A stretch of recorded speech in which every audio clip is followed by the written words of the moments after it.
Hello. Hey, everybody. It's Carmelle Camp here. And today on Creating Life Consciously, we have the magnificent, marvelous Margarita Romano. And I think as we talked about in the first episode, Margarita is going to be joining us on occasion to co-host, and maybe sometimes we'll have some other guests. And we've just been talking at length about what the hell we were going to talk about today. And we covered a lot of ground.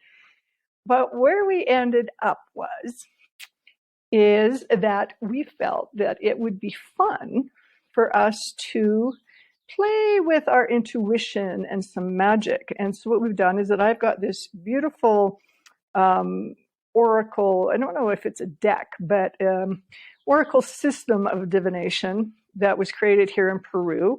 And it is called the Mamita's Oracle. And today, we drew this beautiful, lovely mamita. And we talked about it a little bit before. Obviously, the green, nature, plants, seemingly in prayer. So what I'm going to do now is I'm going to read the book, and then Margarita and I are going to dive into what it might mean for us. And hopefully you can glean some insight and clarity for yourselves as well. So here we go. So this mamita is known as the Mama Sorceress, premenstrual, guardian of genetic information, which there is a lot of. Originates from the spirit of the forest and the jungle, latent nature, vibrant healer, concentrates its knowledge on the seeds, which is what she is apparently holding here, is that she's concentrating her knowledge on the seeds, which are ready to be expanded. Medicine woman, transforming alchemist, gives oxygen to her surroundings, balanced as in a state of meditation. Movement, flourishes, old age of a tree. Complementary between masculine and feminine energy and equality. Takes the magic contained in her hands. Be careful not to lose your memory and distrust your intuition. Lack of faith in magic can lead you to cold and structured places. And then it says, it is recommended to connect with nature, even if it is with the small plant in your house or with the jungle and forest itself. Listening to what your body tells you, the work of the voice and motion can also help a lot. There's a lot in here. Like, where do we start? Well, first of all, hello, everybody. I'm very happy to be back here with Carmelle. Thank you, Carmelle. And I'll tell you what's jumping out at me. We talked a little about this before getting on the air, but it's today happens to be International Women's Day. And so the piece about, I don't remember how exactly it was worded in there, but it was about equality between masculine and feminine energy. And I find that very relevant to International Women's Day because for me, it might mean something a little different than what most people associate with women, which is, the female body, women. But if we take that and exchange it with feminine energy, then it's inclusive of every single person on the planet because we all are comprised of masculine and feminine energy. And going one other step is that card mentioned about trusting intuition, trusting that connection. And I think our connection to our divine feminine energy is what enhances our ability to trust to connect to our intuition and to trust our intuition and to let ourselves be guided by our intuition. Yeah, absolutely. And I think, we were talking about as well is, and what it says is complementarity, it's a new word, between masculine and feminine energy and equality. And, as you mentioned, we all have masculine and feminine energy within us in equal balance. Yeah. The issue, if you want to call it that, is that most people will suppress one aspect of the masculine or feminine and project the other one a little bit more forward, therefore not being in balance. And, the feminine, the divine feminine is intuition and nurturing. And men can also tap into this. There's this myth that, a lot of men are, well, I'm not very intuitive, I'm not very feminine, but that's not what it means. And I think that we need to really kind of course correct on that old myth about trying to bring both of those back to balance within ourselves. And this way we can bring the divine feminine back. Well, and I think for me anyway, partnering with horses, I get to witness what balanced masculine and feminine energy looks like. Animals do this very well because they don't always, I mean, they can, but they normally choose not to let the mind affect who they are being, because their language is energy. How they survive is energy. And so it's very important for their survival that they are balanced, that they do equally use the gifts that both the divine feminine and the divine masculine provide or give access to. Yeah, 100%. I think that at the same time, what we can do is that there was a part of that also says that,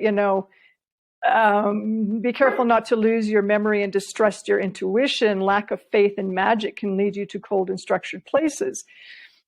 When the masculine is more forward than the feminine, then that magic and that lack of faith is harder to receive. It has been in my experience. I mean, when we first met, that I really had to work at bringing into balance my feminine, because I was much more masculine forward.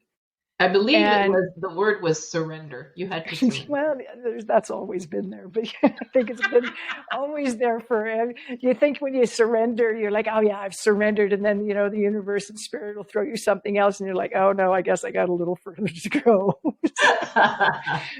So we just keep on trucking, right? So faith in that magic is also about being receptive.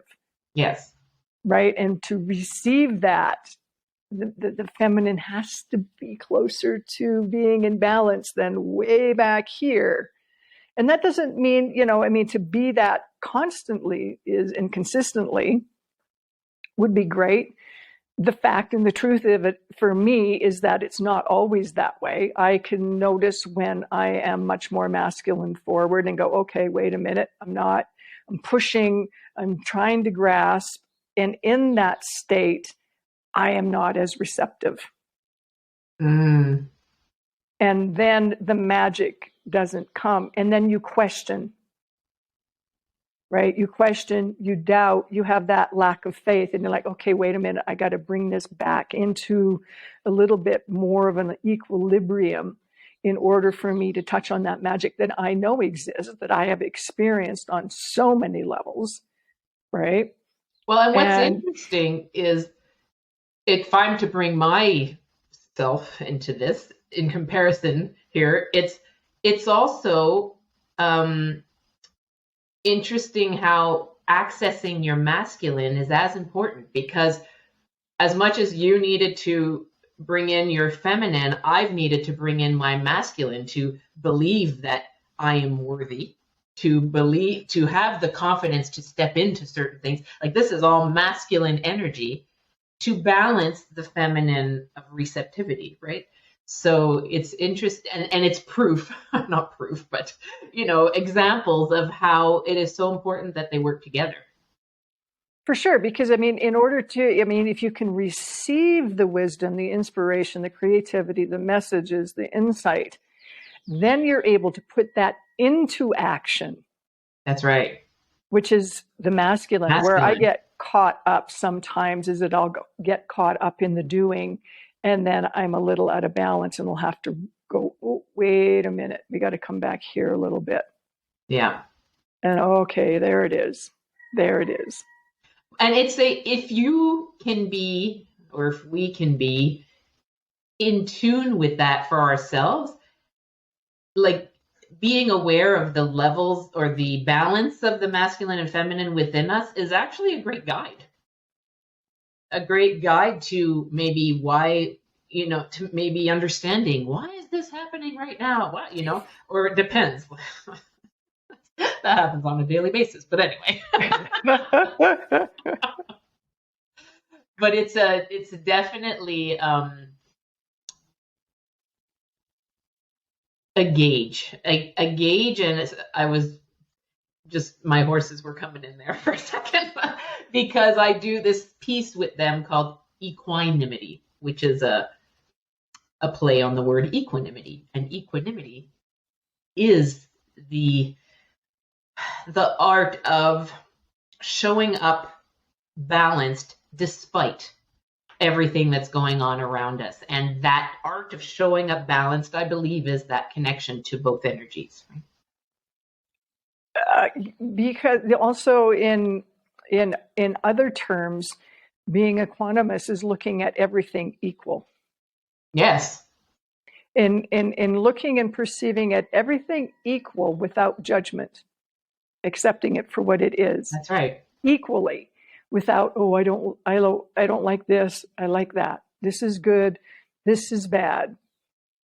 If we can look at everything equally the same, not one is better or worse than the other, for me, I think that is like having the masculine and feminine also in balance. And one of the things that I used to say, especially when I was striving to bring them into balance, is that there have been many moments when the masculine and the feminine have been completely imbalanced. And then what I noticed was that they were both there, but they weren't.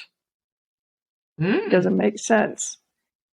That they're both there equally. Yeah. But not, it just is. Well, and I think that's a beautiful way of expressing it, because I think when they're both there equally, they are one. Right. So it's like they're not there, but they are there. I know. And it seems so, what the mind goes, what? Yep. Well, how can that be?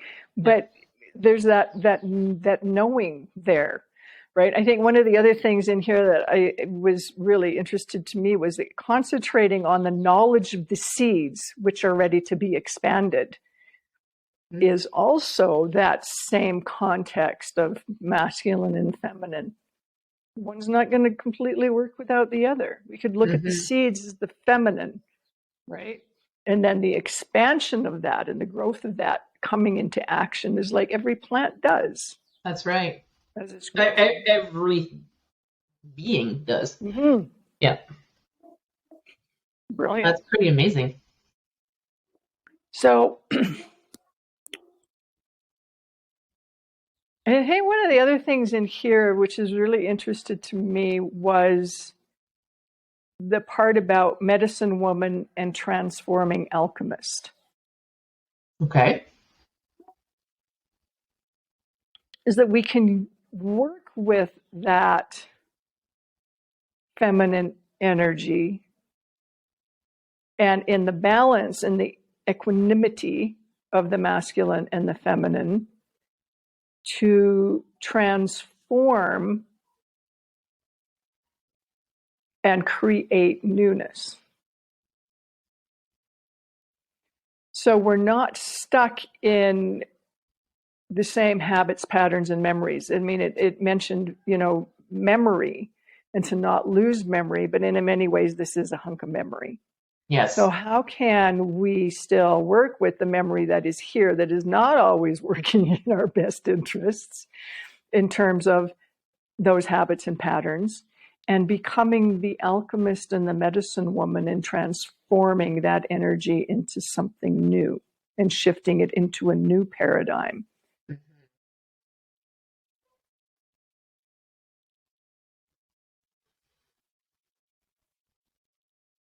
Well, I think that's our journey.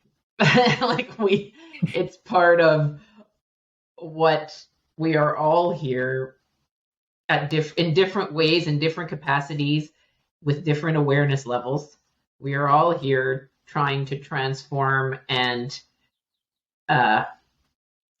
actually to reconnect and transform. Yeah.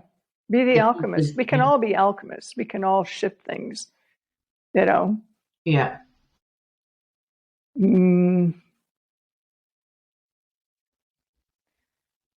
Just because I may have come into the world as, according to astrology, a Libra Scorpio, those are the tendencies of that moment of birth and entering into time and into this three-dimensional reality.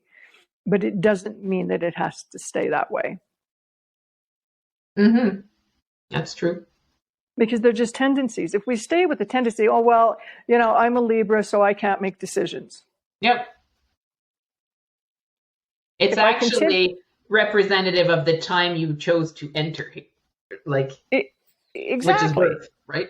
Right, exactly. So those will be, and you could almost equate that to the karmic structure of us subconsciously through karmic structure of habit, pattern, and tendency, seeking a new womb, that those same habits, patterns, and tendencies then get translated into the timing of the birth. I mean, I don't know this. I'm just kind of bouncing around a lot of things from my own experience that are just all of a sudden kind of tying in here a little bit. And going, okay, well, that might have been what I came with, but it doesn't have to be what I leave with. Well, and I think a big piece, this is pretty awesome because I'm connecting some dots here for myself on horoscopes. But maybe it is that we enter with a sign that carries the tendencies, habits, patterns that we need to work on in this lifetime, right? Like I'm a Virgo. It's all about perfection. And what have I been doing for 50 years? Letting go of perfection. Really, I'm boiling it down and simplifying it, but it's the truth. No, but that's exactly it. It's about us actually trying to burn that karmic structure. And I mean, karma isn't good or bad, but it's what's binding us into this body. We're not in this body without karmic structure. Mm-hmm. And so when we can finally burn and dissolve the karmic structure and gain distance from that memory so that bubble around us of memory becomes so thin that when it finally pops and we've dissolved that karma, we don't have to re-embody. And as you know, that's my end goal. My end game this lifetime is to not come back. Yeah. Right? I want out of the cycle. I know what else is there. But so it's so, in many ways, simple and so complex because the mind wants to resist and the mind wants to, no, you're full of shit. Right? Oh, yeah.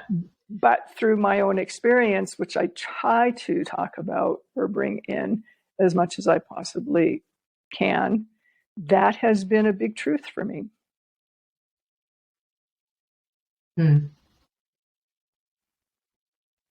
Yeah, that's interesting.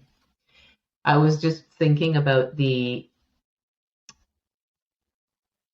don't lose it.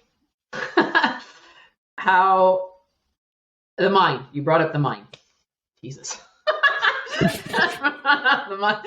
And I was thinking, the more too we are in tune, the more we are aware and rebalancing within us our masculine and feminine energy, the more that helps us manage the mind too, because the mind is very adept, very quick at taking control. It wants control, right? And then it uses fear and it does all this stuff to control. So the more and to be aware of your masculine and feminine energy and where that's at and what needs adjustments and where you need to heal this or really focus on using this to keep everything in balance, that requires an inner guidance that doesn't necessarily use the mind, if that makes sense. Mm-hmm. Therefore, it keeps that in check. or 100%. as much as it can. It's one of the things that I have found is that the closer my masculine and feminine are to being in balance, the mental activity is further away. Yes. And I am able to be much more here. Because that's really all there is. Just here and now. Without the mental activity in trying to engage in a past story or an imagining doomed of the future, that it's just, there's just sweet spot. Yeah. Right? Which, where we can create better from. Anyway, for me. Of course. Absolutely. So I think it is the generator of creation. that sweet spot is where I think we're in our ultimate creation. Yeah. Do you think it's time? I think so. I was going to say that. Oh. So we thought it would be fun. Yes, you go for it. You take it away. Okay. So since Carmelle started this whole discussion by pulling her, what's it called? Mamacita? Mamita's Oracle. Mamita's Oracle. We thought that at some point in our conversation, I could pull a card to see what else maybe needs to come to light in this. And I'm using the Winter Seer Animal Oracle deck. So let's see. Oh my goodness. Okay. Did you pull them all? They all jumped. There's 3 that jumped. Well, do what you feel is right. Well, I think it could be interesting considering. Okay, so we have the hare and the turtle. That's a nice little contrast of masculine, feminine. And then the rat, which happens to be my Chinese symbol. And I'm a rabbit. You're a rabbit. Okay, so we have turtle, hare, and rat. And turtle was the original symbol for Mother Earth. Turtle. And very connected to the turtle. Certain culture. So I will try to just to share a little bit on each one so that we can. Turtles are sacred to the Norse deity Asha, a goddess of visual art, pottery, creative design, and celebration. Turtles remind us of practical ways to bring creativity and the sacred into our everyday lives. While the whale speaks of the depth of the unseen realm and promises access to the great waters of the collective subconscious, the turtle reminds us that art can also be a nicely set table, a beautiful postcard, or even a sandwich. Turtles are liminal creatures that live both on land and in the water. They represent practical things we can do to welcome magic. I'm going to leave it there. Welcome magic. I think that's pretty relevant. So, turtle. Amazing. Practicality. That's very Virgo, turtle. Okay, rat. Rat. The rat card can represent fear, worries, and concerns, as well as the potential for prosperity and complex social systems. The rat teaches us that fear itself is an invasive force and should be guarded against. So, the mind, right? Just as rats mirror human activity and habitation, there is a positive social aspect. Many of the things we most fear are distortions of our own reflection. Let's leave that at that. So rat, which is fear. And then hare. Oop, I had it.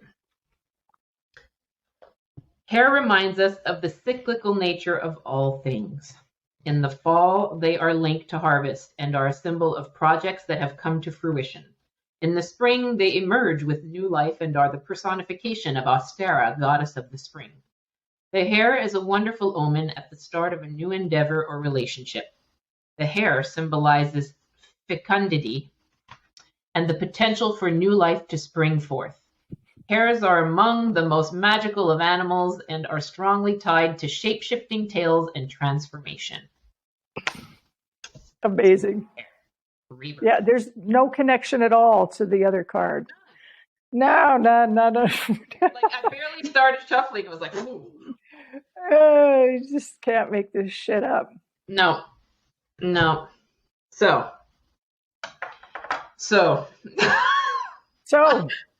I mean, I guess our conversation has been confirmed.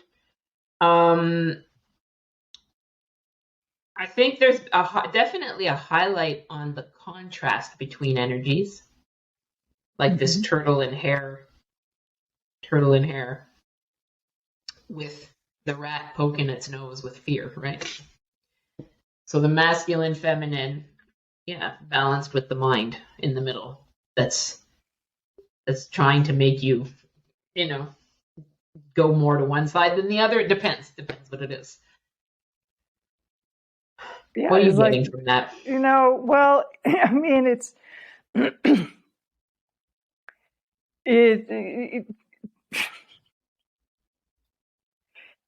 there's so much sitting here that, again, to balance, we can take a look at. For me, turtle is also, as I mentioned earlier, one of the first symbols for Mother Earth, and turtle, being, land and water, is a definite balance. So there's, land is also earth, so earth and water, which are directly also related to the lower two chakras and moving upward from there, and the knowledge that can be imparted from that. Turtle is incredibly wise and ancient. And I believe, and this is just a little bit of a segue because it's coming in, that there's always 13 sections that you can count. I believe it's 13 on a turtle shell, that the shapes that it makes, that is pretty consistently that number, which leads to consistency. But there's also, definitely the contrast, and we can take that back to, lack of faith. Yeah. Right. Distrust. Don't distrust your intuition, and tie this all back into, what we were talking about earlier. And what was the hare? Because I know that the animals can mean different things to different cultures. So, the hare was spring and fall. Rebirth. Right, which is rebirth, but it's also the planting of the seeds. Yeah. Which are, somewhere there. Yeah. The planting of the seeds, and the expansion of that would then be in the fall of the harvest. Yeah. Right? So it's interesting right now, that was coming also in for me right now, is that in many ways, right now it's basically our fall equinox in the southern hemisphere and your spring. Yeah. So you're coming into spring, which is birth and planting and new things. That's right. And for us here, it's harvest. Yeah. Right. All the crops and the corn, the choclo, everything is getting ready to harvest. There's been big celebrations around harvesting right now. And to notice, one can't happen without the other. Right. So I would take a look at, in spring, the hare is representing in spring that flexibility of being both the masculine and the feminine, starting with the feminine as the new sprouts are coming up, that new growth, and also then harvesting, which would be the action of harvesting and collecting for well-being of all.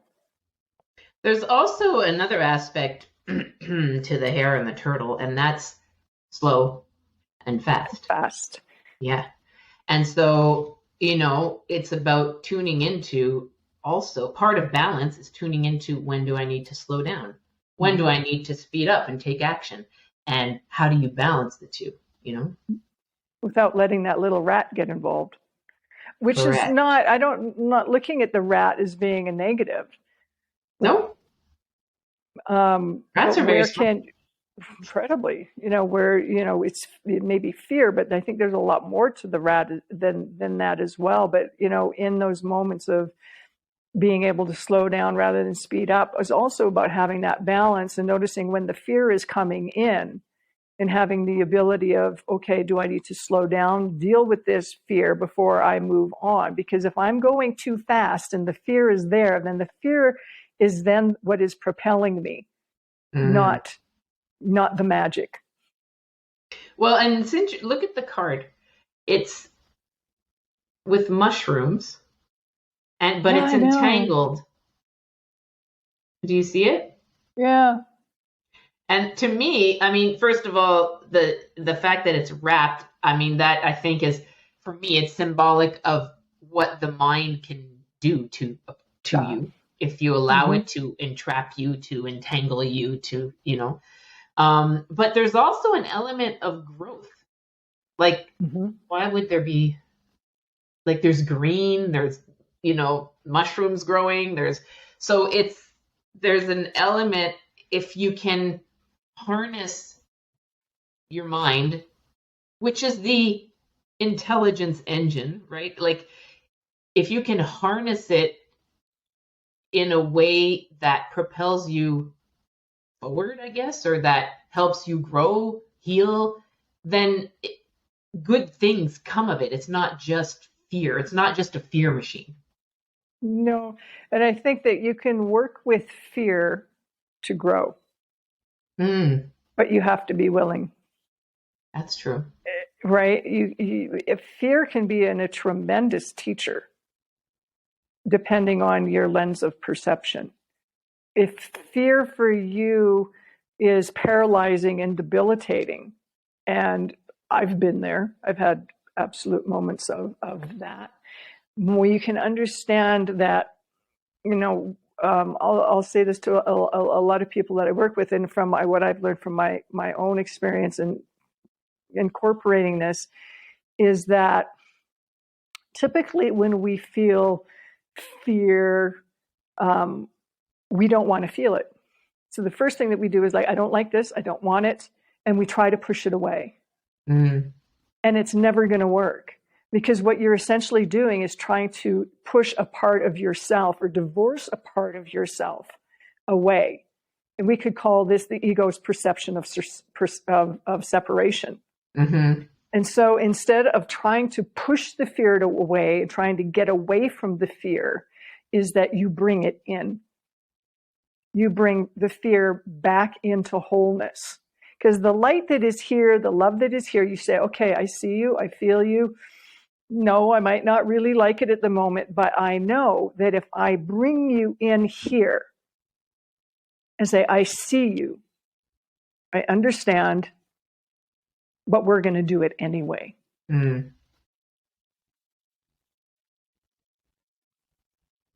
Then you can work with that fear. This is where you can become the alchemist. That's right. You can become the alchemist, and you can work with that fear as fuel. But it does take courage. It does take courage, and it might be like flip-flop thinking and counterintuitive. Don't try to get away from the fear. The more you push it away, the more it's just going to sit there and lurk in the background. Just bring it in. Sit with it, be with it, embrace it, love it, and create with it.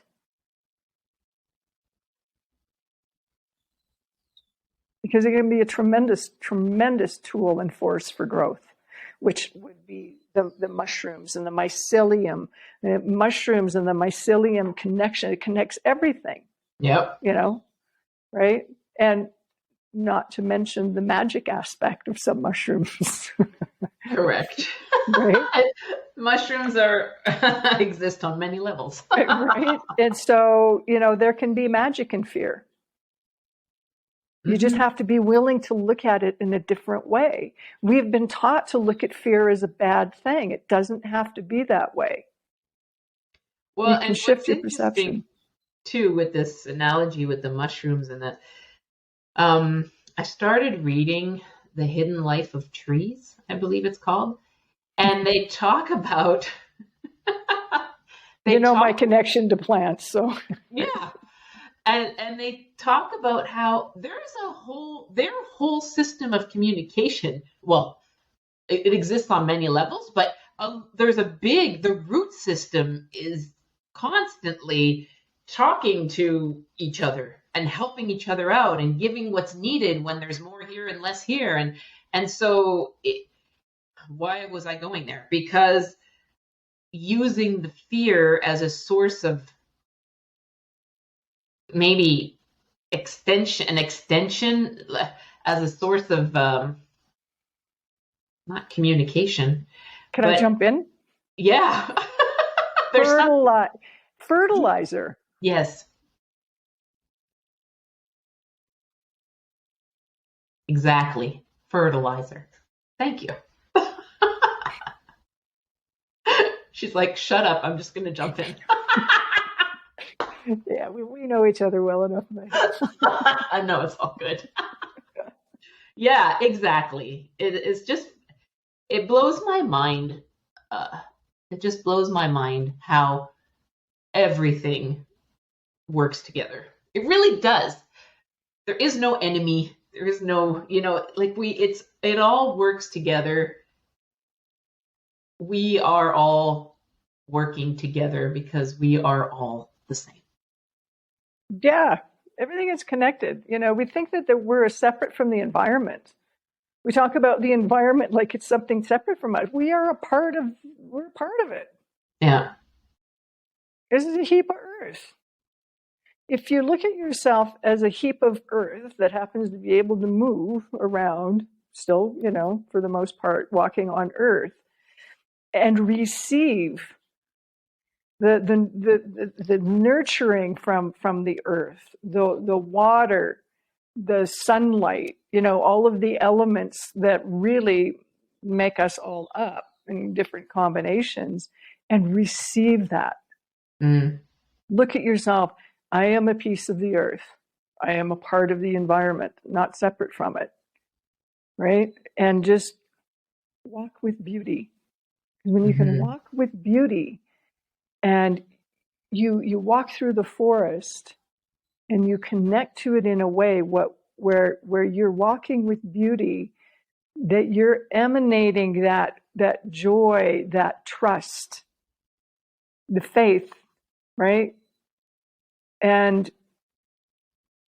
make everything around you, the trees, the flowers, love you. Yeah. And receive that. It's no different, and just trust. Just trust. We have two pretty extreme seasons here, right? We're in the rainy season now where everything is lush and green. There's so much texture on the mountains, they're green. But halfway through in the latter part of the dry season, the mountains are dry. There's nothing growing. There's no green out there. And you wonder, how in God's name is it ever going to be green again? Yeah. But it does come back. Yeah. And, as far as I know, in the dry season, when I look up at the mountain that is like drying and it's got shriveled plants on it, there's no complaining. The mountain's not complaining. The plants on the mountain aren't complaining that they're so-called dead and drying and lifeless. They're just waiting. Yep. They're just waiting to use receive. the time to hibernate, to rest, right? Right? Yeah. So much yummy goodness. There is. I kind of like ending on a love note. But that's me. Are the horses still around?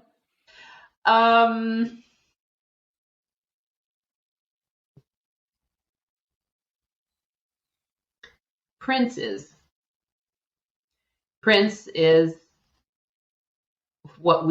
his medicine name is Intuition Revealer. And so he's actually been very present this entire conversation because this is his jam. He helps everybody that we bring into the space. He's helping them reconnect or either find the connection or reconnect to that inner guidance, the inner knowledge that we all have, our intuition, and to trust it. Like, it's one thing to connect to it, and then the next piece is to actually trust it so that you let it guide you. You can know all day long, but if you're not actually using that information for something, then it's kind of like you don't know it. Mm-hmm. And so, yeah, for him to be present, I think it's also a sign of the times that we're in, and that the awareness of the importance of listening to our intuition is rising. More and more people are paying attention. They're wanting to know more. How do I do that? Or why that doesn't work for me, or that, like, they're actually questioning. Anyway, in my work, it's showing up more and more that intuition is actually seen as a valid source of knowledge, which it's in my opinion, the most valid source of knowledge. Absolutely. What was interesting is that what really struck me, and I know that you've mentioned this to me before, but you said that Prince was connecting with you and present. And Prince is a strong masculine. I know. Right? Right? And then at the same time, his medicine name is Intuition Revealer, which is... And he's the most nurturing horse out there. Like, well, I mean, our mini Willow, who's a female, is nurturing, but she's young. It's a different point of connection. Prince comes from more of a parent standpoint, and he's very nurturing, very in tune and balanced with his masculine and feminine. Because as much as he can be 1 minute telling another male horse to buzz off, and then in the next minute, sharing food with Willow and being very nurturing with her, or playing with her. So he has a very, very balanced energy. Mm-hmm. They all do, and they all show it differently. Prince is very clear when he shows which energy he's accessing. Beautiful. Yeah. I would highly recommend, if anyone is interested in working with these fabulous sources in Margarita, that you get in touch with her, because it is mind-blowing. Like, I've had many mind-blowing experiences fairly recently as well. Yes. To work with the horses is to watch them and see them, how they move and how everything works it's incredible. It's absolutely incredible. Well, what I find beautiful is, like, the work that you do and the work that I do is not that different. They're just different ways of accessing. Plant medicine is also a beautiful way to access the masculine, feminine, to well, you can speak more about it. Mm-hmm. But from the experiences that I experienced through you, I can tell that it is all one, right? And it really is about finding the method that speaks to you in terms of helping you access whatever it is you're looking for, right? Mm-hmm. And the equine work is one way, plant medicine is another way. Yeah, there's not just one road. No. Right. There's so many. My passion. There's sound, there's, art, there's, so many. Yeah. Connection just to different aspects. And, in complementary ways too, is that we're in many ways, I mean, you have a physical being in the horses to work with and guide, but also a lot of your work involves the unseen. Correct. Right. That different dimension of consciousness, of receiving the wisdom, the clarity, the insight, images and so forth. Obviously, with plant medicine, the visuals are a little bit more apparent because it just opens that up in a different way. but the way that the information comes through, I feel, is very comparable. I mean, I have worked with the horses with you in several occasions, and and a lot of times, something will happen, and I'll go, oh, before you even have, you'll say, and you're like, oh yeah, you got it. I'm like, yeah, okay, what else is there? Like, Yeah. Well, that's the whole thing is they're reflecting you should be getting it, meaning like it would make sense that you get it quickly if you're open to receiving because they're reflecting you, mm-hmm. right? Well, So and that's the key, being open to receiving. If you're going to go into one of these experiences, either having an expectation or you're caught up in a story or trying to figure out for yourself, what does this mean? What does this mean? What does this mean?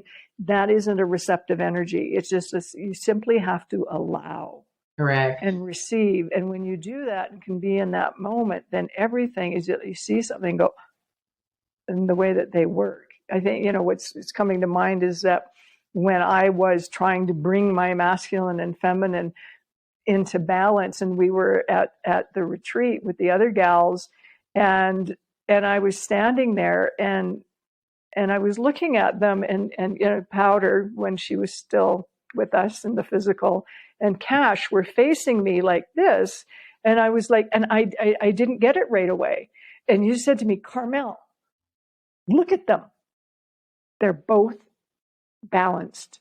And I think I just bent over and cried. But it was like, I mean, Well, and the image is like they were balanced, male horse, a female horse, a black horse, a white horse, like it didn't get more. it was like, hello, hello, are you But you paying see, attention?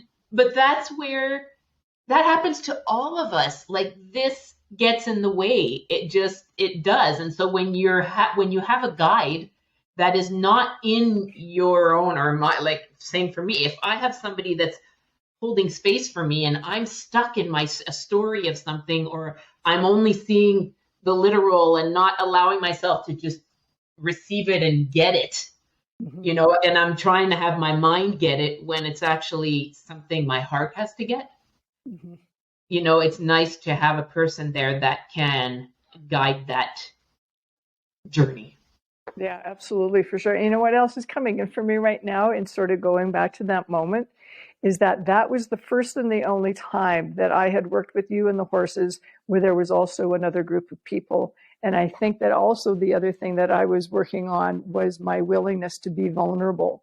And I feel that what was getting, not me receiving the same way that I normally receive from the horses, is that I was more worried about what was going to come out in front of other people rather than being by Well, myself. and that's valid because that was a group situation for sure. Yeah. Yeah, yeah. All the layers of shit that get in the way. Yeah. It's, It's yeah, fascinating. it is. Multi-layered. Amazing. I don't know. Yeah. You got anything more to add, or you feel this is kind of?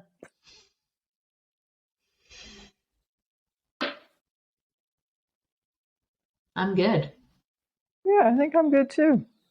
You guys good out there? Hello. Oh yeah, there's nobody out there. I'm just kidding. Um, that was fun. Yeah. That was a lot of fun. And I think that we're gonna have Margarita on a little more often, and we're gonna play a little bit. We're gonna do a little test and see if we can actually do something with the horses where you can actually see them as well, Yeah. Yes. and and bring in some other folks and start exploring some other dimensions of consciousness and realms that might be new and intriguing for everybody. So thank you, my darling, for being Thank here with you. me and sharing space today. And thank you, everybody out there, for listening and tuning into the podcast. We will see you again soon. Oh, just about ripped my headphones out. It is what it is. All right, everybody. We will see you next time. Much love to all.